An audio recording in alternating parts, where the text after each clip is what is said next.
Welcome everyone. It's a good crowd. Thank you everyone for coming to the first Energy Symposium talk of the fall semester for 2016.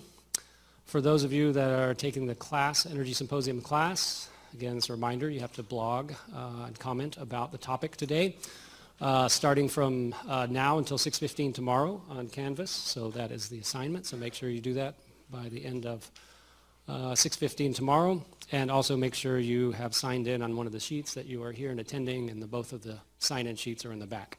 For those of you who are here and are not in the class and would like to be on the contact list for future Energy Symposium talks, then you also can sign in and you will be put on an email list that will announce the talks for each week coming up.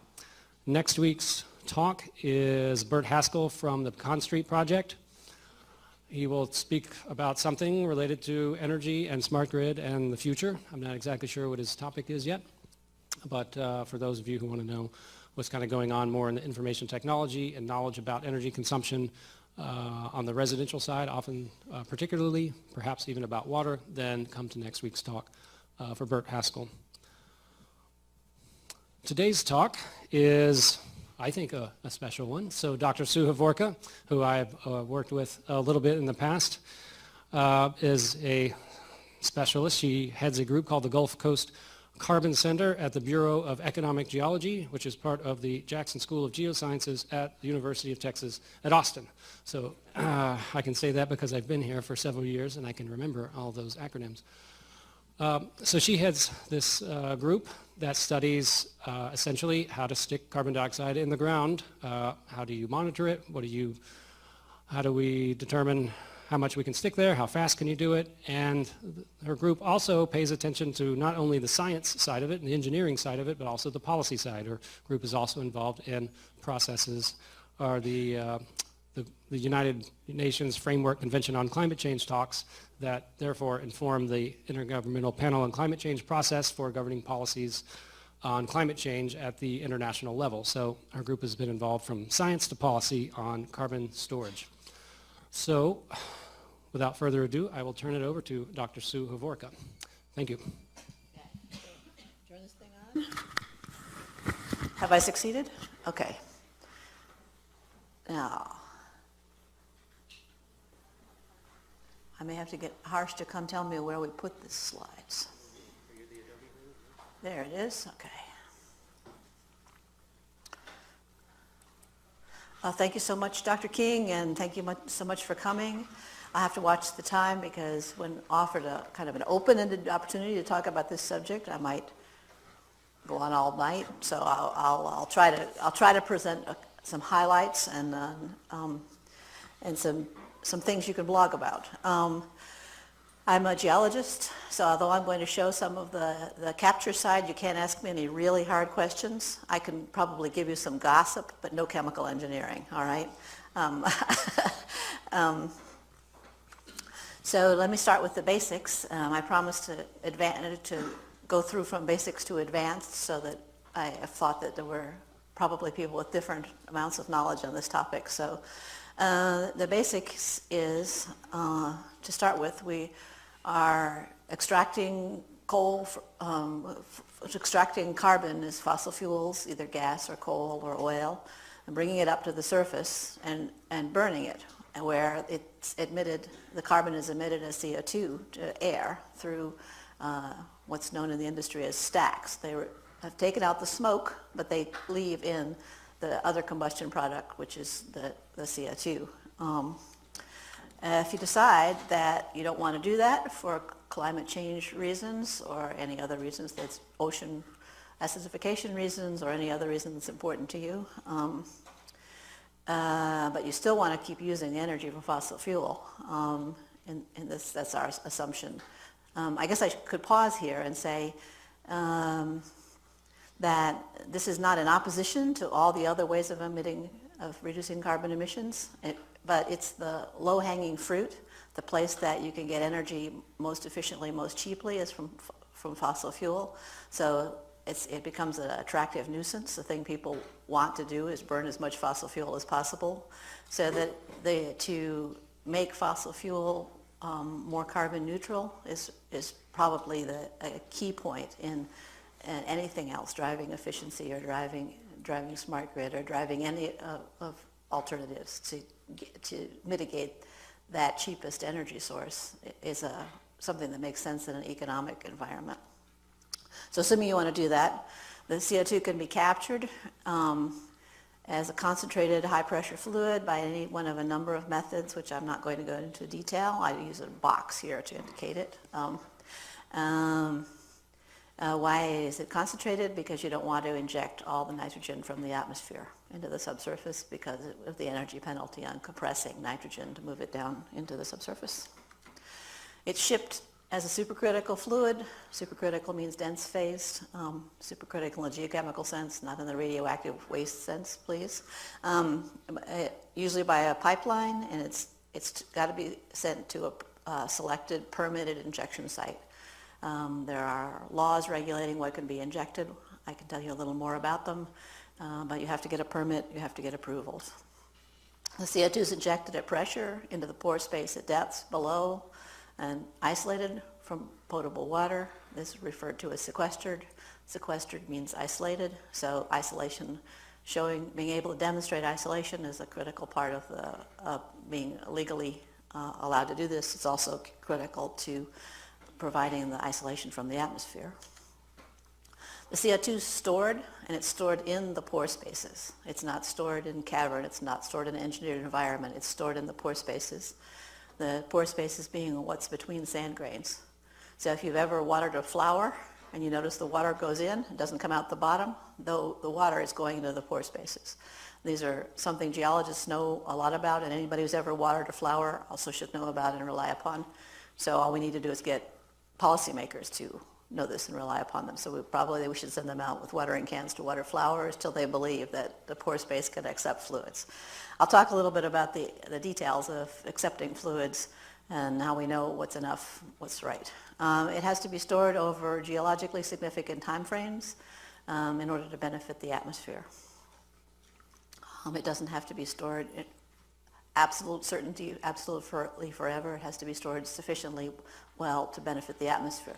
If you notice, it's at the moment being released into the atmosphere 100%.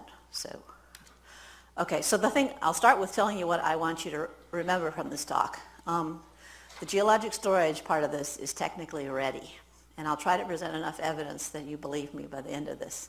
I'm going to do this through a catalog of projects that are completed and underway, and then I'll talk some about research, which of course excites us at UT, what the research that remains, where are the uncertainties and where are the public concerns and how we address them. And I think that although we could always say we need to do more research, it's no longer dominating the landscape. I'd like to convince you of that. And so maybe coming from a researcher who wants research money, and I say, yeah, these questions are getting into the small print. Is an important takeaway message that the geologic storage part of this equation is technically ready. Why? So let me start with saying injection is really old stuff. When I started working on carbon sequestration, geologic storage, Dr. Larry Lake from Petroleum Engineering met me over lunch and said, "What are you going to find out that I haven't written in my textbook?" And the answer is that your textbook is right.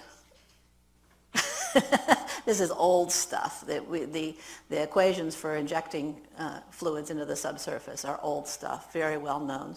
And the experience base is really dense. So I put this list of projects starting in the 40s with lots of fluid injection for recovery, for disposal of waste fluids, and then starting in the 70s with injection of CO2 for enhanced oil recovery. I'll tell you a little bit more what that is if you don't know. And then proceeding with increasing energy down to the bottom to add storage so these are skills in injection and handling. And then we started seeing we want to demonstrate storage, and we want to do very large volumes, so we start that around 2000. And it has advanced to commercial projects. They're still supported by governmental funding, but they're run by commercial entities who have a profit motive.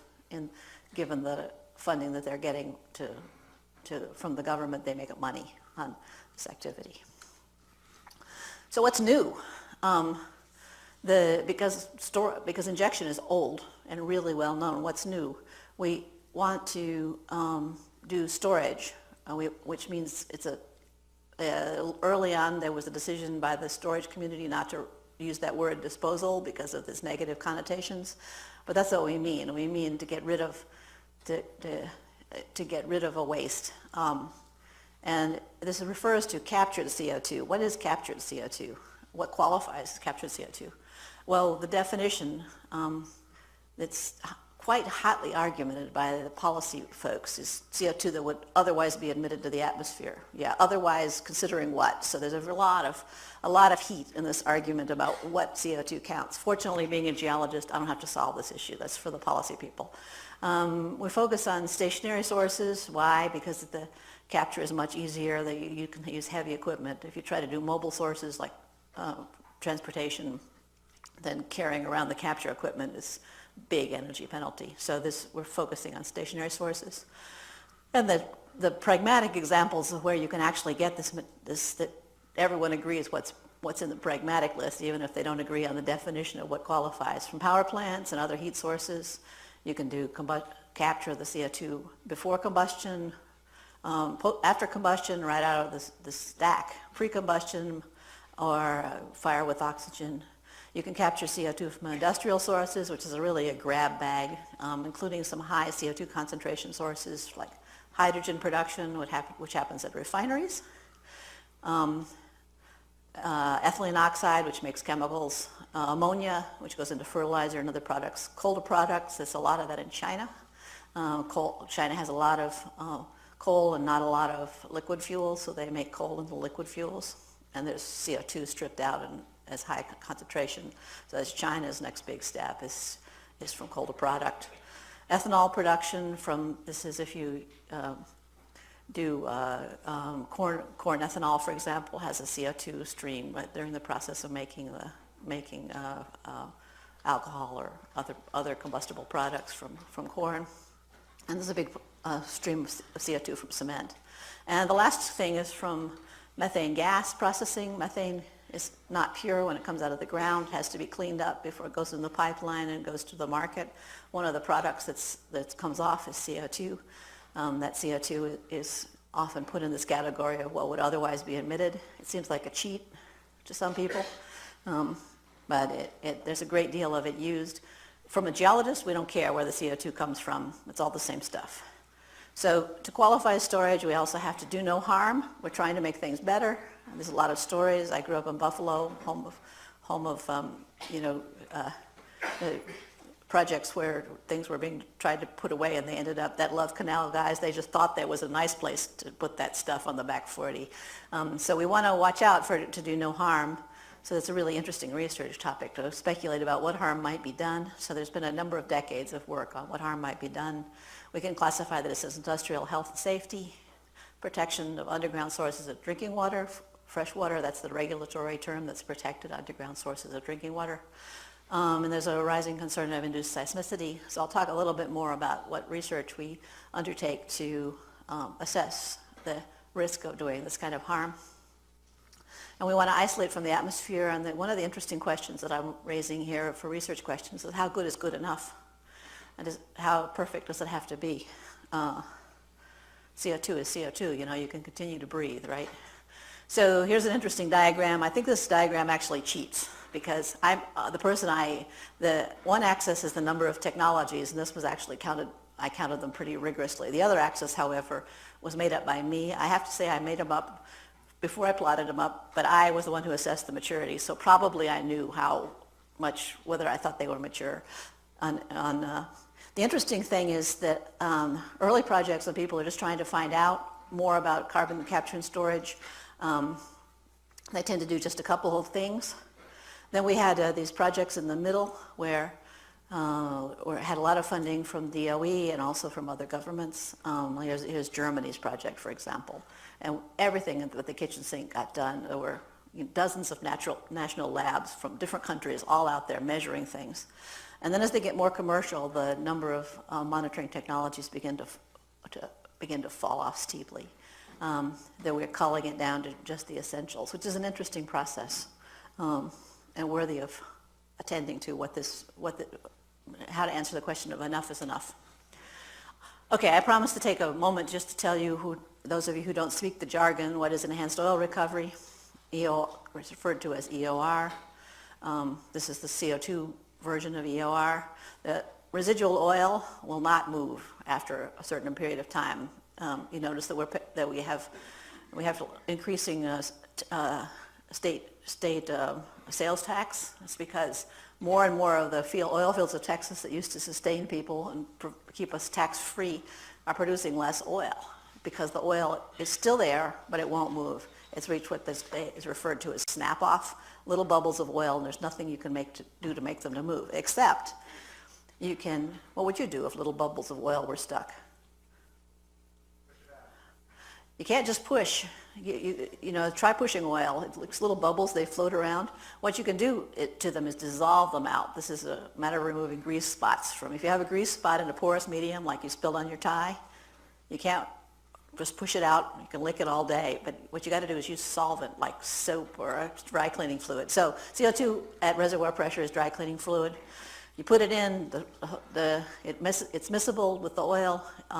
It makes the blobs bigger. They can then connect, become less viscous. They can then be produced to the surface. Important to say that what happens at the surface is a closed loop. You flash off the CO2 at the surface and you put it back down. Why do you do this? It's a dry cleaning process. That's an expensive fluid. It's also not pure, so you probably can't vent it legally. The EOR operators don't usually say that they can't vent it, but it's not pure. It's got traces of hydrogen sulfide and some methane. Venting it is not acceptable air quality rise. Net effect is they are a very efficient closed loop system. They put it down, they bring up the oil and the water, they separate it, they send the oil to the market, they send the CO2 back around.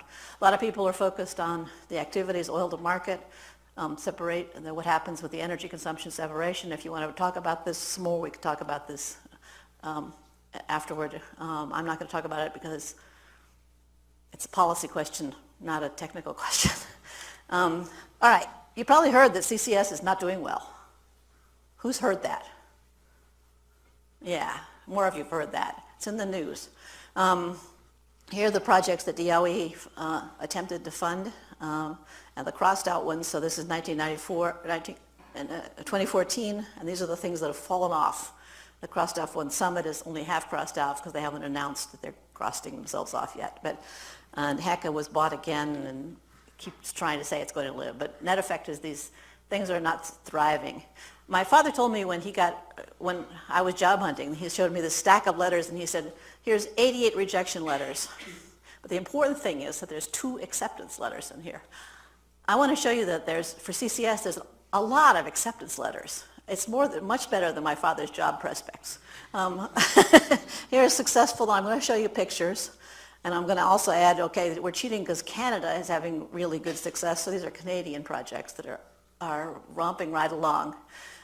Have they had problems? Yes, of course. They had the same kind of problems that I have with my car, which had to go into the shop. And they had money spent on it that I didn't want to spend. But they're not dramatic problems, showstopper problems. They're just regular problems. So here's a table. If you want to see the big table, it's now too many pages and too small a print. So I decided I would just bring you some examples so you could see globally what's done. We have the capture source from power production, from industry, from gas separation, and the storage type for disposal in brine, for enhanced oil recovery. The ones that go like crazy are gas separation because the CO2 is very cheap, it's already paid for in the market price of the gas, so the CO2 is essentially free. And they're used for enhanced oil recovery. That makes a lot of it economically driven right now. There's a number of Norwegian gas separation projects that were done by the Norwegians. They put a tax on. If you're interested in the policy of this, you can look at what the Norwegians did and see how you would think it would work under other jurisdictions. If we go across this way, you see the USDOE is getting very excited because they've had a number of industrial sources for EOR, and a number of this is oil sands, Shell's oil sands in Alberta. This is Archer Daniel Midland's ethanol project in Illinois. And really, the blue ones are offshore. I'm going to talk a little bit about offshore if I don't run out of time. To get this one, this is the hard one, power production, CO2 from power production for pure disposal. Why is this hard? Because capture is pretty expensive. There's parasitic load, energy wasted doing the capture process and doing the compression. And because there's no value to doing disposal in our, you have to pay to have your wastewater treated, but you don't have to pay to have your CO2 treated. You can just for free put it up the stack. So this box is not well populated. In order to make it, I put in a couple of finished projects. It's perfectly doable. Why is this not being done? You're not paying for it. That's why it's not being done. You're not paying for it in your utility bills or any other such motivation. Let me show you some pictures. Here's a small-scale integrated project from CCARB, the existing power plant in Mobile, Alabama. They put a small-scale capture unit. They did a pipeline. They took it to storage. Started it, ended, finished. It's about to get closure done. This is CCARB's project at Citronelle. It's the name of it. That one's done. Okay, this one is a Texas version. The reason I put this one next is because they used the same equipment, Mitsubishi Heavy Industries capture facility, amine post-combustion capture. Because we did that pilot, it proved up that the equipment up for commercialization, and they bought it for this power plant. This is in Houston. You didn't know that Sugar Land. You didn't know Houston was the hotbed of American greenhouse gas reduction, but it is in a couple of ways. Here's the facility. This is, you capture the CO2 and you strip it off and you put it in the pipeline and you send it out, and it goes to West Ranch oil fields down the coast, and it's used for enhanced oil recovery down there. 1.6 million tons of greenhouse gas. It's about to start. Everything's built. This isn't a sketch. This isn't an artist's drawing. This is real. Southern Company Plant Radcliffe at Kemper County with the Trigg gasifier. You may have read about this. They have lots of financial setbacks. They're just about to start to, I'll tell you tales if you want to know. I have lots of gossip about this. No knowledge, just gossip. The Boundary Dam, which is Saskatchewan, has a publicly owned utility in Saskatchewan. Here's their capture facility. They're capturing 1 million tons a year. Again, lots of press, lots of fighting, biting, but it's going on, it's underway. So, yay Canadians. Okay, let me tell you some examples of research issues, things that you might be anxious about. So, is this safe? Health and safety issues. We should always think about that, right? We want to protect drinking water. It doesn't do any good to protect the air resource and damage a water resource. Induced seismicity, people have been very frightened by induced seismicity recently. And long-term retention, are we just fooling ourselves? So let me talk a little bit about our research. Health and safety. Oh, the method I use these days is odd, because the CCS community spent a lot of time trying to provide assurance to people, policymakers, the public, ourselves, that this is safe and effective, safe and effective, safe and effective. But that doesn't let you ask questions properly or do proper research. So and people disliked any kind of a term with the pejorative. So I made up a new term, fresh new term. It's because we said a material impact is a bad thing that you as a stakeholder can't tolerate, whatever it is. You'd say what it is that's a material impact to you, and that we count it as serious business. If you're a key stakeholder, a material impact is something you're not going to put up with.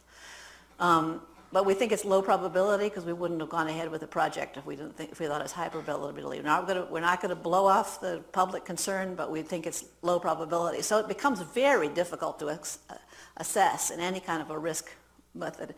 People talk about probability times impact, and we can't get the probability because it's so low. We can't make a decent measurement. So what do?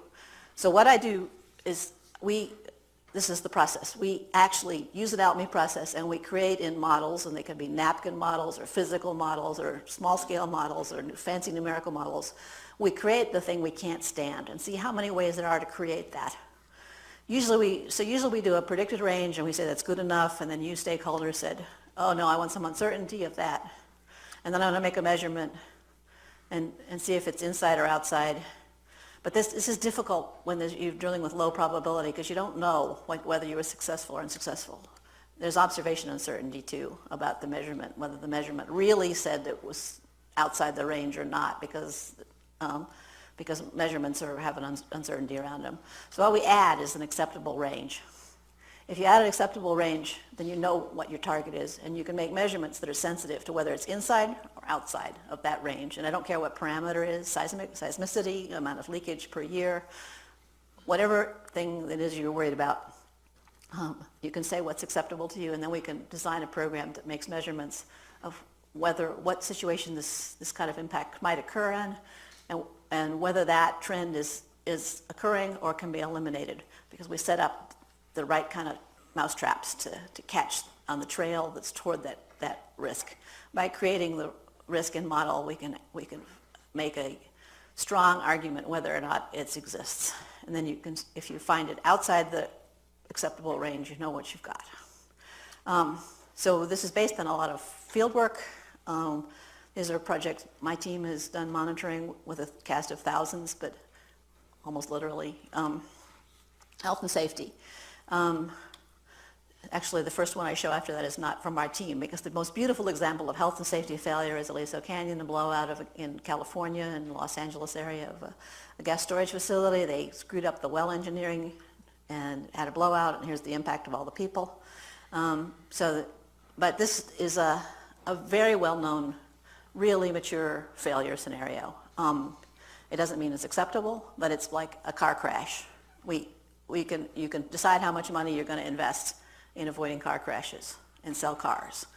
There's enough wells and enough well blowouts that we can do regular risk statistics. So you can look at the Texas Railroad Commission records on well blowouts, and we've done that. They're not great records, but they're good enough. And you can get at probabilities of blowouts. It's low. And the show has gone on. This show is not particularly exciting. People talk a lot about the geologic failure, and I'm going to show you what a tortuous flow path. The geologic failure is not a very likely scenario. We could put it in our ALPME as our material impact, low probability, and see what would cause failure, and I'll show you how we do that. Underground sources of drinking water is a really well-known injection risk. To impact underground sources of drinking water has jargon. It was invented in 1972 in the Safe Drinking Water Act.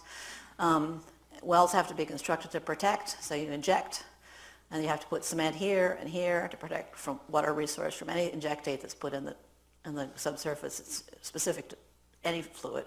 And the thing of most risk that might leak is brine. There is no special risk from CO2. We've been trying and trying. If you have something you think will make a special risk, let's analyze it. But we can't make a special risk. Heavy metals, no. Toxic organics, no. Been trying, long series of master's theses. It's very frustrating to our master's students not to be able to release a toxic material. So when we make an ALPME scenario, here's the failure scenario. These are well known. There's a well. It was supposed to be isolating. It's not. CO2 comes up, or water comes up to this zone, impacts the groundwater, comes out at the surface. So what we do is this. We do pressure monitoring in this zone. And we gave it an acronym because we got tired of saying above zone monitoring interval pressure surveillance. It's called ASME, above zone monitoring interval pressure. We put a pressure gauge here and find out if there's this communication. If there is, then you got to get out there and fix them. That's an ALPME method. We're doing this commercially in commercial projects. Induced seismicity. Everybody's heard about this, right? So here's USGS's brand new induced seismicity map caused by fluid injection practices. So what are we going to do? CO2 is doomed, right? It's going to cause seismicity. All right. For one thing we can do is theoretical assessment. This is my colleague Syed Hosseini's calculation. He says, all right, what will make the rocks fail? Put it together, do models. These are analytical models. You can do backed up with sophisticated models. You can load it online and try to make failure scenarios all you want. It's a pressure-based failure scenario. The other thing we do is go to the field. This is occasion we had to work with the Japanese, right? This project injected 5 million metric tons of CO2 over 5 years, pressure increase of 1,000 psi over initial pressure. And Makiko was really disappointed because she measured all kinds of things. She says, very bad lightning, meaning thunder. She could detect, and so she's measuring quite sensitively down to about a magnitude of 0, but there's no induced seismicity. This is really common, that induced seismicity is small. Induced seismicity is not going to be a globally everywhere problem. It's a localized here problem. So here's a place that there was induced seismicity during CO2 injection. Illinois Basin Decatur Project. Their magnitudes are small, and they're aligned along basement fractures. You can read all about it and to see. These are only detectable with instruments, not felt at the surface, but data, lots of data. Long time frames. You're going to put it down underground? I don't believe you. It's because if it leaks out, there's very long retention time in the ocean atmosphere system, so that the storage has to be pretty good in order to benefit that system. If you have slow leakage return, you've got parasitic load, you could make things worse if it leaks out fast. So what is an acceptable loss from storage? You have to make an assumption about how good the reservoir and the overburden will interact or retain it, and the IPCC assumptions small. I think I got extra 0 in there. There's 0.01% per year. So what do we do about this? Well, we use my ALPME method. So here's what I do. This is a tank model. It's actually an ice chest. You fill it with water. This is a tank model. Fill it with water. Place a reservoir in it. Packed with beads. Inject CO2 proxy into it. Make it fail over and over again. So here it's failing because the transport was too fast. We have the wrong two-phase imbibition curve. So the amount of CO2 that's displaced that can move from pore to pore over time is bigger than we calculated. So it's leaked out. You see the blobs of CO2 coming to the surface. Make them over and over again. Find out how to make the correct measurements to provide the certainty that the leakage is not going to occur. We can make lots of them succeed too, but the point of the research is to drive it to failure. So here's do it in the field. So first project we ever get to do, we wanted to happen, we had very little money, so we wanted to happen very fast. So we picked a steeply dipping sandstone with high permeability, depths of 5,000 feet outside of Houston, which is the center of the whole thing, CO2. Here's the CO2 injected in the well and moving to this well. This is measured, this is modeled. What happened is it slowed down to immobile within months. And maybe we made these measurements, they confirm our models. Thinking we've got the physics right, that Dr. Larry Lake's textbook is correct. We can do this in a sandbox. This is new stuff from Luca Trevisan. He makes more complicated models. Here's the model on the top and in a tank that's a half a meter tall, packed with sand in layers. This is a complex model. See it come up, match the model to the flow. He didn't show the one where it eventually got out of the tank. But that's the ALPME method to see if it's going to fail. All right, the last thing I want to talk about is the vision we're working on. Where do we get enough space? And the answer is that we're really interested in is continental shelves. Why? A continental shelf is a big pile of sediment. When the rivers come to the edge of the continent, they drop their sand. Sand is what we want. They're young, they're thick, they're young, so they're ductile. They will deform plastically rather than creating seismic energy. They're structurally relatively simple so that we can make high prediction models, and everybody's got one. What we want is a global solution, so those yellow and especially the red areas are the thick areas on the continental shelf. So our master's student who's been here a week now is going to work on several more basins looking at the continental shelves. We convinced the US DOE to start an assessment of US continental shelves, which are, you notice that the East Coast doesn't have very good geologic storage, but it has very nice offshore storage. Sometimes all knowledge is local. If we can get policymakers in the East Coast, centers of economics and policy to think about something they could do, maybe they'll warm up to the idea. So in conclusion, I'd like to say that applying the carbon capture storage for greenhouse gas emissions is occurring. It's slow, but it's successful. There isn't a technological barrier that's in our way. The things that have happened have been normal, regular stuff. You want to know all about the details of normal, regular stuff, but there's some issues that can be resolved, so we can still continue to apply for research funding. The capacity of the surface to accept CO2, especially we're interested in expanding the issue globally, finding places that we're developing, places that are not ready, like Africa. And we want to optimize the monitoring to provide the assurance that is demanded that the storage has been successful. So this is my group and where to go for further information, and we'd love to hear from you now for questions and in the future if you have more questions.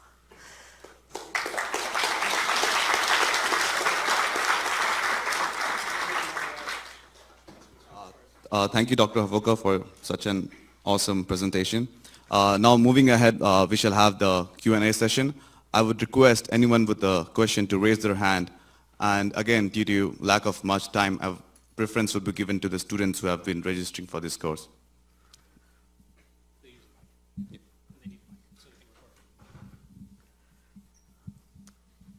As you mentioned earlier, CCS has fallen out of favor with private and public sectors regarding funding. What do you see as the future for CCS in Texas? Well, it hasn't really fallen out of favor in terms of funding. The DOE's budget has continued to grow. I have a message from my comrade saying, he says, "Tell them to watch for news tomorrow, U.S. and China possibly signing the Paris Agreement." So I don't know if it's true or not. It came on my cell phone, but it hasn't fallen out of favor. I think the people who most of the talk about it is the press, for whom a failure is news and a success is really not news.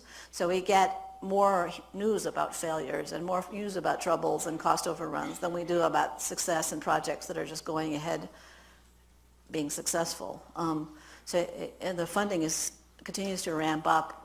We just put in two requests for funding for $9 million last week. Okay, that's good to hear. Likewise, China. China has a lot of funding, a lot of research. How should we regard the Texas Clean Energy Project and its suspension earlier this year? Yeah. Well, I don't really know about the Summit Power Plant, the Texas Clean Energy Project.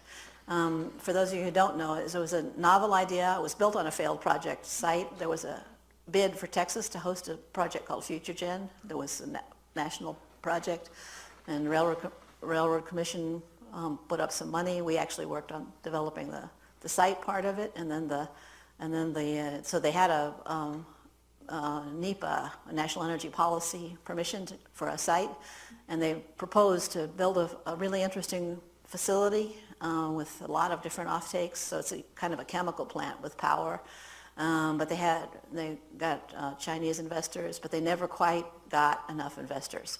So it's an investment problem there, and it comes from many problems come from the fact that you can still burn. The cheapest thing on Earth is to burn methane at a power plant and release it to atmosphere. So you have to compete against pretty cheap energy. Thank you.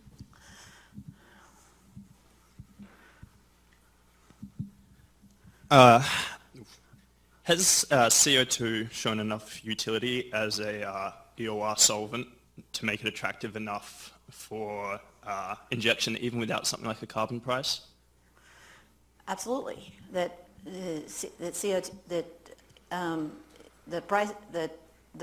price of CO2 at $1.10 an MCF, which is commercial price, $20 a ton, makes money. Of course, there's a lot of issues that come in the economics because CO2 EOR requires a heavy upfront investment, so it's really dependent on the cost of capital. So if you've got a good bank who can who will make you the right kind of loans with the right kind of payouts and the right kind of cost of capital, and then you have to make some conservative enough oil price estimates. Projects are sort of flat right now. Capital's competitive. You might want to do other things with your capital given the price of oil. But, and it makes money. You can't capture carbon for $20 a ton, though. So there's a gap between the price that you can get for the capture and the price that you can sell it and make money for EOR, unless the price of oil is very high or there's other incentives. But there's a lot of places to put incentive on it. So those of you who are not geologists could do really nice research on where to put that incentive. So.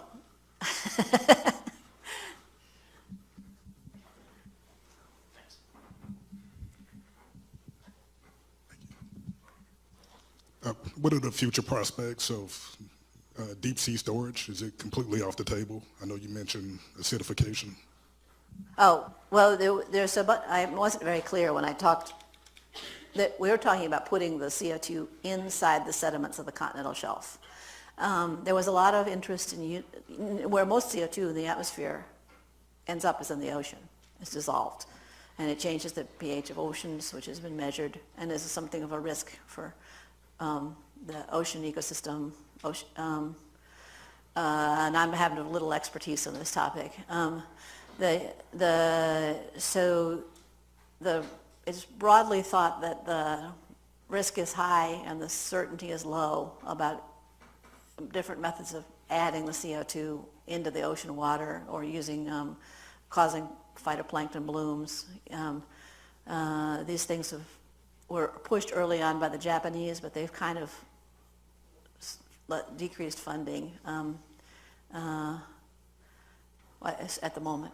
So we're talking about putting it in the sediment, not in the water column.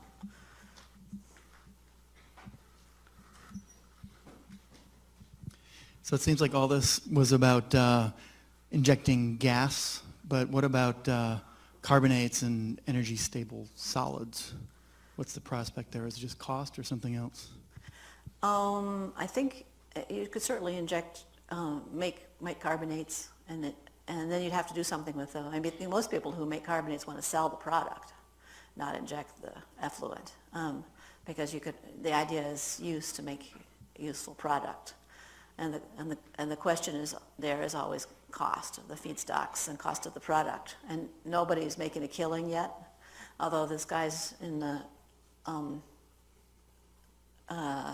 whose facility I haven't been down to, New Braunfels, Samarcus, the Skyonyx. Anyway, I have not been there, but y'all should go. It's a really interesting mineral thing, and I'm afraid I can't make a pitch for them because I have failed to make their several field trips and open houses and so forth. It sounds like that's active research also, though. There's quite a lot of people talking about mineral trapping, and it's all about getting the feedstocks available without severe energy penalty and making a useful product. So I've heard a bunch of grouching about that there's lots of people seeking, but not that many people finding. But I'm not an expert in this area. Yeah, thanks.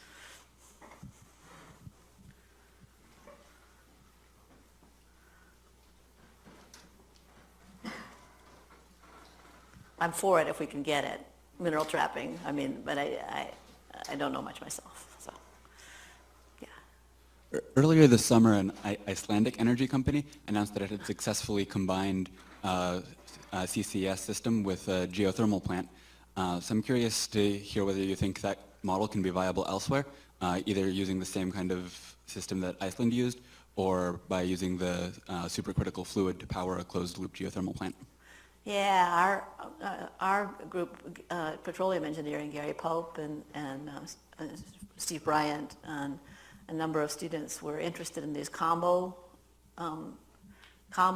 possibilities, which is very interesting and make great thesis topics too. So they were interested in the combination geothermal in Iceland. You're doing mineral trapping. You have these high calcium brines, so that the CO2 can be reactive with the high calcium brines that are in contact with the Icelandic basalts, which are very young. You notice they did a very small feasibility study, right? And so they didn't do any economics or anything yet. They were just saying some of our conceptual models are okay for that being possible. But the idea of combination is really rich stuff. Iceland, of course, has real geothermal power with the mid-continental ridge. So there's high-quality steam-grade geothermal power, and then there's a lot more that's focused in a few areas, and then there's lower-quality steam-grade. And the major problem with geothermal has been getting the efficiency up because you have to do the fluid handling. So, again, I'm not an expert. We did a CO2 geothermal project using CO2 itself as a geothermal fluid that had a little bit of promise, could be done. We're also talking about using extracting methane from water, so bringing up hot water, extracting methane. Maybe you could use the heat to do some of the separation, the capture process. I don't know. There's a lot of entertaining synergy. We actually are trying to get this going at the simplest level, get the simplest thing to work simply and show success. But of course, there's the breakthrough ideas needed and welcome. So. I suppose it's kind of along the same lines of the outside idea, but bioenergy for CCS, is this a feasible thing as a carbon negative technology? So capturing or producing energy from biomass, capturing the carbon dioxide and then storing it underground. And if so, is anyone looking into this, like actual projects? No actual projects, because both of them are economically challenged. So you put two economically challenging projects back to back, and the economic challenge begins to get out of hand. But of course, that would be the way to make carbon negative, right? In this arena, if you could do a biofuel and capture CO2 using photosynthesis by some way or another, and use it in a.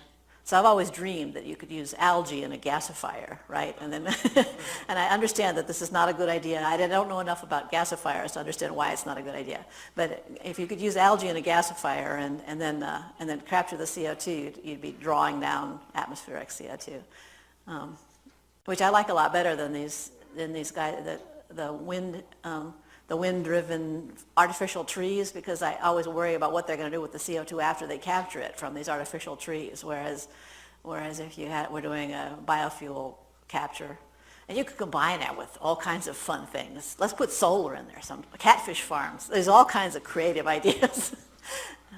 My hypothesis has been always to do the absolute simplest thing first. Absolute simplest thing we can conceive of first. And then embroider from that to make it better and better. Hi, my question was, I was wondering if you could talk more on why, like, your current vision is finding space in the sediment and the continental shelf. And to me, this sounds like it would be kind of like CCS would have a regional restriction on where it can be implemented in that. You said the East Coast and some of the Gulf Coast have... No. The reason is this map. So those orange colors, see this bar down, I was going kind of fast.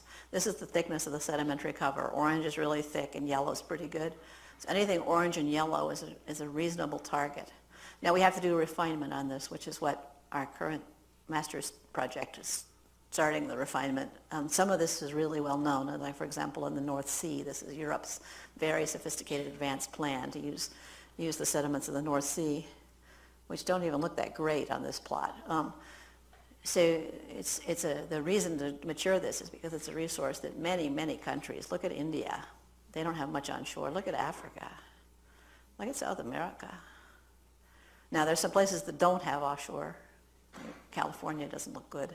But the reason to look at it is because the potential for globalization, and this is a plot that we made, I haven't seen it anywhere else. It's not a very sophisticated plot yet, but it's showing this potential to make this available to many areas who have new power of plants, who might be able to build them ready to capture. So there might be a mechanism to... Would the vision be like you have, just like if you look at the East Coast, there's highly populated cities on the coast that would just pipe their CO2 straight into the shelf. in So the it wouldn't be as viable for like a town like Kansas City or something to No. pipe it all the way. We- but- We've been actually talking to this in the International the IEA, the International Energy Agency Greenhouse Gas R&D Program, which has a board and discussion. And the Canadians always stand up and say, "This is a stupid idea, stupid." So the Canadians, whose best stuff is in the middle of the continent, have the best stuff in the middle of the continent. Although, you look at at Eastern Canada, they have some population over here that doesn't have any options either. Yeah.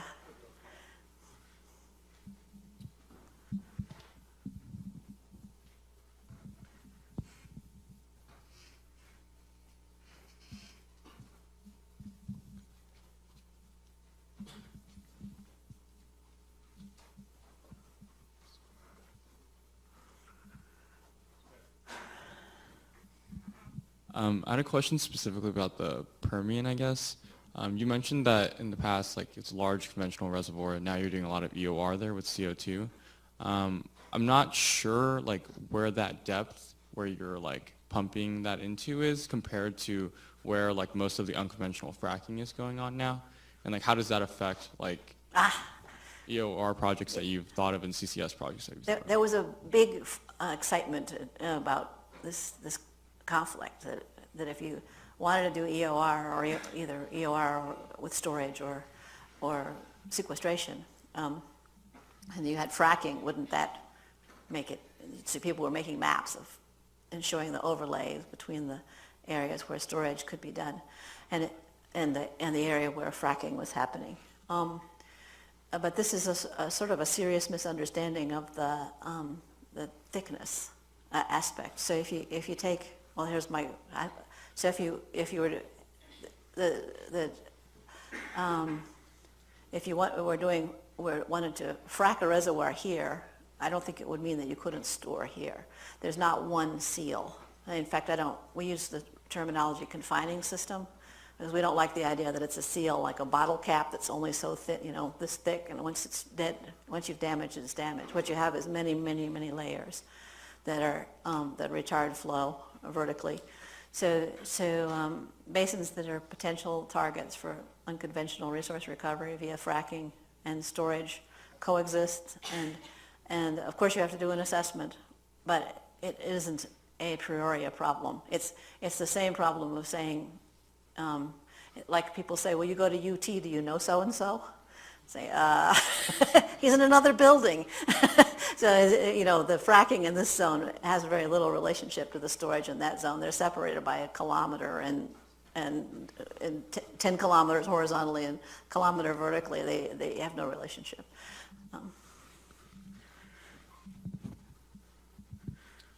So one of the big problems with CCS obviously is the economics behind it, and as we've obviously mentioned, releasing carbon in the atmosphere is currently free. What level of carbon price would really be necessary for this technology to really take off and be viable without support economically? Well, I might have to give it to Kerry King, who's the Mr. Systems Analysis, because of course you have to add up all the components, and I'm just a geologist. But and they don't like even my ability to balance my own checkbook. But but I have heard reputable persons like Howard Herzog at MIT talk about things in the $90 a ton range as being targets. I think DOE has a lower target than that, but then DOE says unreasonable things sometimes. So, and I'm not sure that it's even the right formulation. I think that you can pose it in all kinds of different ways, and some of them are more easy to swallow than other ways. I almost think, being a person who's not very good at checkbook balancing, that an analogy is better. Saying, in the old days we used to pump water from the well, and after we did the dishes, we'd throw it in the yard. And then there got to be enough water and enough people that was no longer acceptable, and we were having plagues and things from contaminated water being released in the urban areas. So we started charging ourselves. When you buy water now, part of the price of the water is the remediation back to acceptable standards. And so that's another way of framing it, is it's an additional cost of energy. In some place, it has to get pinned on. It's also really sensitive to how you go about it. If you're going, how much of it you're going to do. If you're going to do all of the CO2, that's currently emitted, in the way that it's currently emitted, the cost gets real high. If it's something that's economically driven with all kind of smart stuff in it, you could make it, incredibly cheap, unrealistically cheap. So it's very sensitive to the assumptions that you put in your model. So, and there's a lot of economic models. Thank you.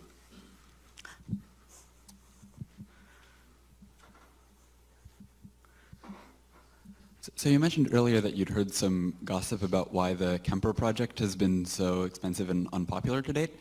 I'm wondering if you could elaborate a little bit on that, or if you have any suggestions either on what they could have done differently in the past or what they can do differently going forward. Well, I'm being recorded, right? So I will begin by saying all I've done is drink beer with people. All right, I have no inside knowledge whatsoever. But what I've heard, knowledgeable people while drinking beer have said that they could do much better on the next generation. Some people have said that because it was funded by the stimulus money and it had to be shovel-ready projects. You remember in 2008, stimulus money from the downturn, they got money out of that tranche of money, and they had to be shovel-ready, so they hurried. And some people say that some of their problems stem from the hurry, that they didn't have their FEED study as advanced as they should have if they hadn't had DOE snapping their fingers at them, if they'd done it as a more economic project, that they could have avoided a number of their overruns by upfront, what they say, measure twice, saw once, right? And I've heard some of the other people confirming that with details, saying, well, we were wrong about these pipes, and we had to redo this, and we had to redo that. So it's thought to be not a dead project, not something that could never be done again. But there's a lot of negativity about gasification at the moment, and I don't know. We'll see when it comes to operation how well it does, and then we'll see what China does, right? China has a whole bunch of gasifier technology lined up, so it will play out. So the last couple questions were about, like, we've been talking the cost of waste CO2, and you alluded to policy earlier, so I just hope everyone here is registered to vote and they look at not just presidential but state and congressional candidates and how you think they're going to lean in the future.